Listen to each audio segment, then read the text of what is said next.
అలాగే ఇక్కడ కూడా మనకు మంచి సైజులో ఉన్న అలెకర్ దేశీయ సీమ దూడలు తెచ్చిన అలసంద గుత్తి రైతు అయితే మన పక్కన ఉన్నాడు ఫ్రెండ్స్. మరి వీటి ప్రైస్ ఏ విధంగా చెప్తున్నారో తెలుసుకుందాము.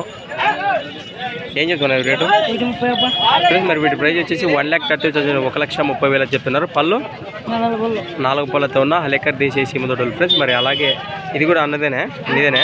మరి దీని ప్రైస్ ఏం చెప్తుంది రేటు ఫ్రెండ్స్? మరి దీని ప్రైస్ వచ్చేసి 70,000 70,000 చెప్తున్నారు. పళ్ళు ఇది అన్నేసేనా? Right friends. మరి వీటి తోకల భాగంలో కానీ వెనక కాల భాగంలో కానీ చూసేస్తాం. మరి అన్న అయితే వ్యాపారము సంతానికి మంచి సైజులు ఇస్తుంటాడు. మరి ఈసారి ఒక జత తెచ్చాడే. రేపు బెంగళూరుకి అంతా ఎడిగేసుకురాపా, ఉగాది పండుగ దగ్గరికి వస్తుంది. నెంబర్ చెప్పు. 93 46 16 04 59. Right friends. మరి వీటి తోకల భాగంలో కానీ వెనక కాల భాగంలో కానీ చూస్తున్నారు. మరి నెంబర్ అయితే కాంటాక్ట్ చేసిన ఫ్రెండ్స్. మరి ఇంట్రెస్ట్ పర్సన్ కాల్ చేయండి. రాబా